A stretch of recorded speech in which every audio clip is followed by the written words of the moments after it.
child, we will give you the equipment. Hakuna problem hapo.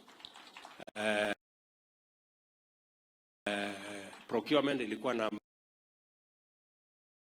maneno kidogo, na unajua lazima nikwe chonjo, wakora wasinivamie. Unajua kuna wakora kwa hii biashara wanakaa pembeni na wamezoea.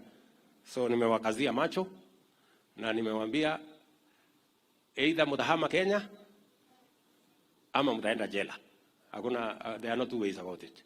So tumekubaliana that is moving on properly. Pia tumekubaliana ya kwamba tutashirikiana serikali ya kitaifa na serikali ya county kwa mambo ya matibabu, community health promoters.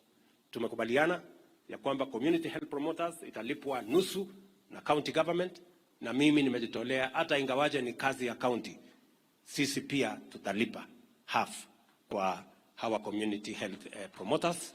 Na vile vile nimesema mimi kama national government tuta-equip all of them at national government's cost, kwa sababu tunataka kupeleka mambo ya matibabu mpaka mashinani na tuhakikisha kwamba Wakenya wanajumuika and we deal with the challenge of health at the very bottom.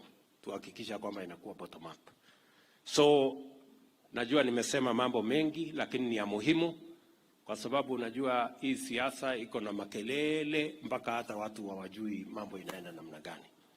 Nimekubaliana na viongozi wote, na mimi nataka niwapongeze viongozi wa Kisii kwa sababu mmeongea hapa mambo ya kuungana na kushirikiana na kuheshimiana. Pongezi, muendelee na hiyo barabara. Na unajua kweli Mungu ni wa ajabu. Unajua mara ya mwisho tulikutana vile tumekutana hivi, tulikuwa kwa funeral kwa Mangi pale. Na mnajua ile kisirani ilikuwa pale. Mpaka microphone ikapotea, vita ikatokea. Lakini leo tumeketi hapa, sisi ni watu wastaarabu sana. Watu watashangaa kama sisi ndio wale tena tulikuwa pale. Lakini nawaambia ndugu zangu viongozi wa Kisii, please, as was said by all the leaders here, let us work together. Wacha tuheshimiane, tushirikiane, tupange mambo ya viongozi hawa, ya wananchi hawa. Mambo yetu ya uongozi itatokea hapo mbele, wananchi hawa watatuamua, kila mtu aende na bidii. So tutashirikiana namna hiyo. Na nakubaliana pia na viongozi wote waliosema hapa ya kwamba tuwe na desturi na tuwe na kiasi hata katika mambo ya siasa. Mimi kabisa sina shida kabisa na ndugu zangu watu wa upinzani. They are a constitutional entity, just like the way we are a constitutional government. So lazima tuheshimiane hapo, na wanafaa kuendesha kazi yao ya upinzani kulingana na katiba na sheria, ya kuchunguza mambo ya serikali, provide oversight, kuhakikisha kwamba mambo hayaendi kombo.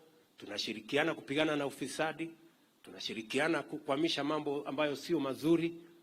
Lakini ile mimi nawauliza viongozi wote, tafadhali tusitumie watoto wa Kenya, wananchi wa Kenya kupigana, kulete fujo, kuharibu mali ati kwa sababu ya maandamano. No, hiyo si vizuri. Kila kitu iko na mpango wake. There is nowhere in the constitution or the law of Kenya that says violence can be used to achieve anything. There is nowhere in the constitution that you can organize people violently to achieve anything. That's completely, it is unpatriotic, it is unconstitutional, it is against the rule of law, it is unpatriotic, and it amounts to sabotage of your own country.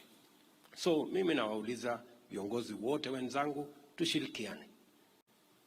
Uchaguzi inafanyika kila baada ya miaka 5, wenye kusema ni wananchi wa Kenya wataamua. So tusiwapiganishe, tusilete fujo, tuunganishe wananchi, tuendelee na maendeleo, na Kenya itakuwa bora kama nchi ambayo ni nchi yetu sisi zote. So that's all I am asking fellow leaders, tushirikiane na tuendelee namna hiyo. So ndugu viongozi,